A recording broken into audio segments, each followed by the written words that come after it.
মাননীয় প্রধানমন্ত্রী তারেক রহমান এই ভয়াবহ লোডশেডিংয়ের জন্য দেশবাসীর কাছে দুঃখ প্রকাশ করেছেন। বাংলাদেশের রাজনীতিতে যদিও এর আগে অনেক নেতাদের দুঃখ প্রকাশের নজির আছে, কিন্তু জনগণের চলমান ভোগান্তির জন্য রাষ্ট্রের সর্বোচ্চ পর্যায় থেকে দুঃখ প্রকাশ, এটা আমরা মূলত একটা ইতিবাচক রাজনৈতিক সংস্কৃতি হিসাবেই মেনে নিতে পারি।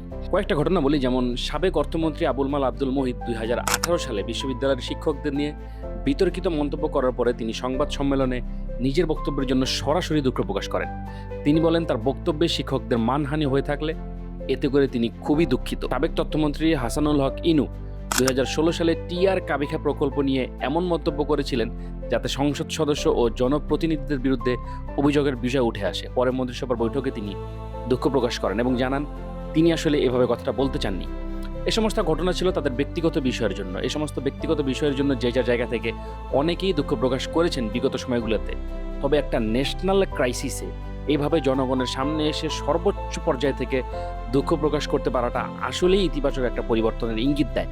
আমাদের সাধারণ মানুষের চাওয়া কিন্তু এতটুকুই, খুব বেশি না, যে আমরা চাই যে আসলে সরকার আমাদের যন্ত্রণাটা বুঝুক, আমরা আসলে কি ফিল করি, আমরা কিসের মধ্যে দিয়ে যাই, আমরা সবাই মিলে এটা সমাধান করার চেষ্টা করব। আমাদের চাওয়া আসলে এইটুকুই যে আমাদের ব্যথাটা যেন সরকার বুঝতে পারে।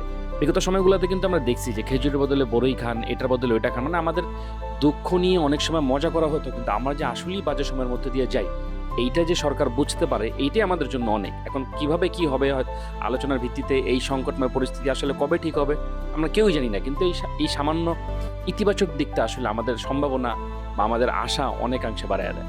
আমরা সরকারের কাছে আহ্বান জানাই খুব দ্রুতই সবার সম্মিলিত প্রচেষ্টার মাধ্যমে আমরা এই সংকট থেকে উত্তরণ পাবোই ইনশাআল্লাহ।